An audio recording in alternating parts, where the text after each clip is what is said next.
मत्ती का 24वां अध्याय हमने पढ़ा, वो अंतिम दिनों के बारे में मुझे और आपको बहुत सारी बातें समझाएगा। और यहां पर कोई मनुष्य आपसे बात नहीं कर रहा, यहां सीधे यीशु मसीह ने आपसे बात की। इसलिए ये जो अध्याय है ये मेरे और आपके जीवन के लिए बहुत महत्वपूर्ण है। लेकिन मैं आज शाम को जिस वचन के ऊपर मनन करना चाहता हूं आपके साथ मिलकर, वो हमें मिलता है प्रकाशित वाक्य का 22वां अध्याय और उसका 12वां। प्रकाशित वाक्य 22 अध्याय और 12वां। जितने भी पद मैं आपके सामने रखने की प्रयास करूंगा, मैं चाहता हूं कि आप उन सारे संदर्भ को, रेफरेंसेस को नोट करें और घर जाकर उसको स्टडी करें। यहां पर हम लगातार जब उसको खोलते हैं तो कई बार हम लिंक हमारा टूटता है, लेकिन आप नोट जरूर करें, यह आपके आत्मिक जीवन के लिए आशीष का कारण होगा। प्रकाशित वाक्य 22वां अध्याय उसका 12वां पद में लिखा है, मैं शीघ्र आने वाला हूं और हर एक के काम के अनुसार बदला देने के लिए प्रतिफल मेरे पास है। एक बार फिर सुन लीजिए, परमेश्वर का वचन मुझसे और आपसे क्या कहता है। यीशु मसीह मुझसे आपसे कह रहे हैं, मैं शीघ्र आने वाला हूं और हर एक के काम के अनुसार बदला देने के लिए प्रतिफल मेरे पास। आजकल भविष्यवाणियों का जमाना है, एक बाढ़ सी आ रखी है भविष्यवाणी। बहुत सारे प्रचारक आपको बाइबल से अंतिम दिनों की भविष्यवाणियां बताने में लगे हैं।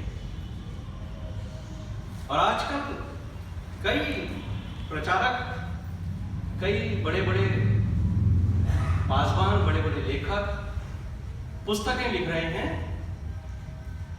और इन दिनों में कुछ ऐसे लेखक भी आए हैं जो पुस्तकें लिखते हैं प्रभु यीशु मसीह के दूसरे आगमन पर, और वो आपको और मुझे ये समझाते हैं कि मेरी पुस्तक पढ़ो ताकि आपको परमेश्वर के वचन की भविष्यवाणियां समझ में आए।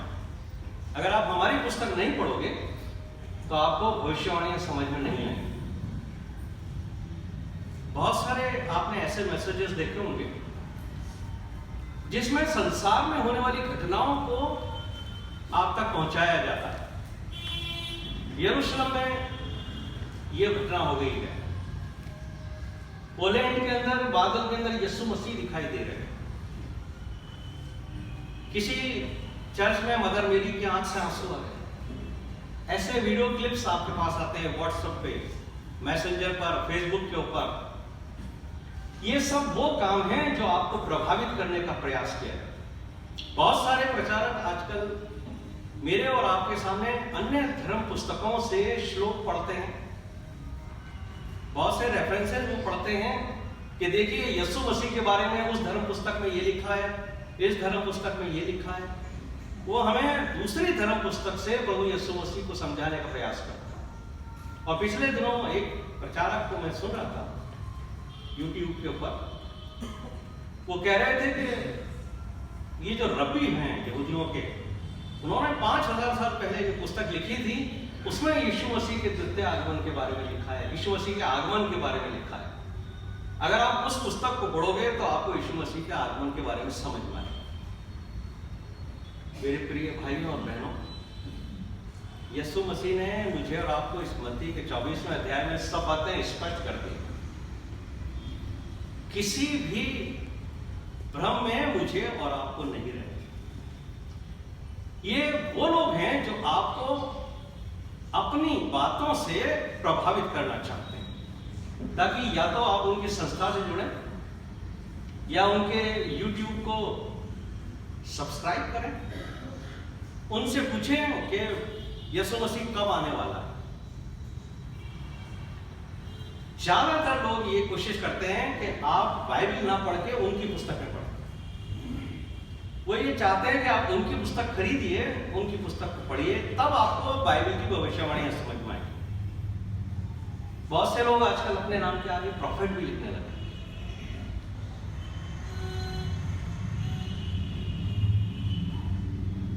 बाइबल ये कहती है जितनी भविष्यवाणियां ओल्ड टेस्टामेंट में की गई हैं वो ज्यादातर प्रभु यीशु मसीह से संबंधित है, और ये सारी भविष्यवाणियां पूरी हो चुकी हैं। लूका के 16वें अध्याय के 16वें पद में यीशु मसीह ने एक बात बड़े स्पष्ट तौर से कही है, व्यवस्था और भविष्यवक्ता यूहन्ना तक रहे, उसके बाद सुसमाचार प्रचार किया जाता है। ये बात यीशु मसीह ने कही है कि अब व्यवस्था की आवश्यकता नहीं है, किसी भविष्यवाणी की आवश्यकता नहीं है। अगर आपको स्वर्ग के राज्य में बलपूर्वक प्रवेश करना है तो अनंत जीवन की बातें सिर्फ यीशु मसीह के पास है, और किसी भविष्यवाणी की आपको कोई आवश्यकता नहीं। सारी भविष्यवाणियां पूरी हो चुकी हैं। और रही बात प्रभु यीशु मसीह के दूसरे आगमन की, तो यीशु मसीह ने स्वयं बता दिया है कि मैं शीघ्र आने वाला। अब किसी भी व्यक्ति, किसी इंसान से हमें यह नहीं पूछना है कि यीशु मसीह किस वक्त आने वाला है। अब प्रकाशित वाक्य है उसका पहला अध्याय उसके 7वें पद के अंदर लिखा है, देखो वो बादलों के साथ आने वाला है और हर एक आंख उसे देखेगी, हर एक आंख उसे देखेगी। दुनिया के एक छोर से दूसरे छोर तक सारी जाति के लोग देखेंगे। इसलिए इस भ्रम में आप कभी मत आओ कि सिर्फ पोलैंड में यीशु मसीह दिखा, बादलों के अंदर यीशु मसीह की तस्वीर दिख रही है। ये सब ट्रिक फोटोग्राफी। ऐसी फोटोग्राफी आप भिलाई में भी बना सकते हो, लेकिन क्योंकि हम कई चीजों को जानते नहीं हैं, इसलिए हम सोचते हैं कि वहां के लोगों को यीशु मसीह दिख रहा है। यीशु मसीह ने कहा है हर एक आंख मुझे देखेगी, बल्कि वो भी जिन्होंने मुझे भेजा। स्वर्ग उसके का सिंहासन है और पृथ्वी उसके पांव की चौकी है। मेरी और आपकी आंख थोड़े समय तक थोड़ा विजन है हमारा, इसलिए हमारा सोचने का तरीका कमजोर है। इसलिए हम सोचते हैं कि यीशु मसीह भी यहां तक दिखता है। ऐसा नहीं है। यीशु मसीह का रूप जब तक वो संसार में थे एक इंसान के तौर से था, लेकिन अब वो रूप इंसान का नहीं है, वो सर्वशक्तिमान परमेश्वर का है। और जब वो आएगा तो एक साथ पूरी दुनिया के लोग देखेंगे उसे। और जो 24वें अध्याय के अंदर लिखा है कि वो अपने दूतों को भेजेगा ताकि पृथ्वी के एक कोने से दूसरे कोने तक उन सब लोगों को जिनमें परमेश्वर की आत्मा निवास करती है उनको इकट्ठा करें कि प्रभु यीशु मसीह उनको अपने साथ बादलों पर लेके। ऐसा नहीं है कि सिर्फ यरूशलेम में यीशु मसीह दिखाई देगा और वहां के लोगों को लेके जाएगा। पूरी दुनिया के अंदर उसके लोग हैं, जिसको हम कहते हैं कलीसिया। अक्सर हम लोग जो हैं अपनी मंडली को ही कहते हैं कि ये कलीसिया है, प्रभु की कलीसिया। कलीसिया आपकी नहीं है, कलीसिया यीशु मसीह की है। यीशु मसीह की दुल्हन है, वो कलीसिया है। और उसका हिस्सा वो लोग हैं जिन्होंने परमेश्वर की आत्मा को ग्रहण किया है और उसके आज्ञा के अनुसार वो चले। और रही बात भविष्यवाणी की, मुझे और आपको वो लोग ज्यादा पसंद हैं जो व्यक्तिगत भविष्यवाणी करते हैं। जब मेरे पास आके कोई कहता है कि ब्रदर आपके बारे में यीशु मसीह ने मुझे कुछ कहा है कि मैं आप तक ये संदेश पहुंचाऊं, वो लोग हमें प्रभावित करते हैं। भविष्यवाणी किसी एक व्यक्ति के लिए नहीं होती, पूरे समाज के लिए होती है, सारे लोगों के लिए है, दुनिया के लिए भविष्यवाणियां की गई है बाइबल में। और जो ये व्यक्तिगत बात है जो मुझे और आपको प्रभावित करती है, ये भावी कहना है। हम चाहते हैं कि हमारे बारे में, हमारे भविष्य के बारे में हमें पता पड़े कि कल क्या होने वाला है, एक साल बाद क्या होने वाला है। ये मानव का स्वभाव है, वो जानना चाहता है कि मेरे जीवन के अंदर 1 साल 2 साल 3 साल के बाद क्या होने वाला है। लेकिन इसके विरोध के अंदर बाइबल मुझे और आपको स्पष्ट कहती है कि इस तरीके के लोग जो हैं, जो भावी कहते हैं, परमेश्वर इनसे सख्त नाराज है। ये भावी कहने वाले व्यक्ति परमेश्वर की ओर से नहीं भेजे जाते। उन लोगों को जिनको व्यक्तिगत सूचना परमेश्वर को देनी थी, उनके पापों को उभारना था, तब परमेश्वर अपने भविष्यवक्ताओं को राजाओं के पास उनके नबियों को भेजता था ताकि उनका गुनाह उन पर जाहिर करें कि तेरे अंदर ये कमी है, तुझे रिपेंट करना है। आज जो लोग भाभी कहने आपके घर आते हैं, वो आपके गुनाहों के बारे में, आपके पापों के बारे में नहीं कहते, वो सिर्फ आपको कहते हैं कि आपके जीवन में परमेश्वर आशीष देना चाहता है। 1 साल बाद आपको गाड़ी मिलेगी, 1 साल बाद आपको बंगला मिलेगा, आपका जो फाइनेंसेस है वो 7 गुना बढ़ जाएगा।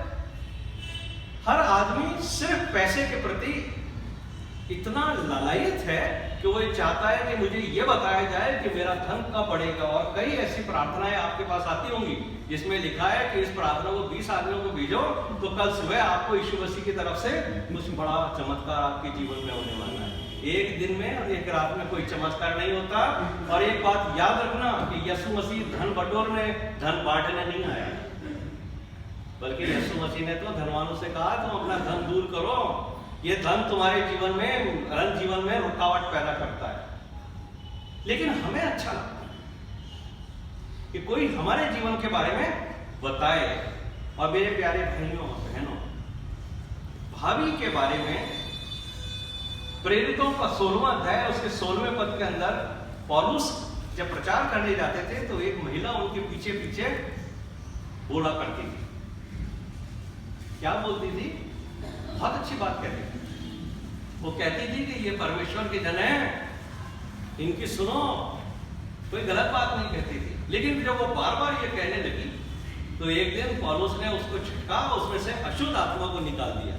ये वो घटना है, ये उन लोगों के द्वारा वो महिला थी जो उसके लिए भाभी कह के कुछ कमा के लाती थी। और ये जो भाभी कहने की आत्मा है, दरअसल ये आत्मा जो है वो शैतान की आत्मा है। शैतान की एक आत्मा है, स्पिरिट ऑफ डिविनेशन कहते हैं इसको।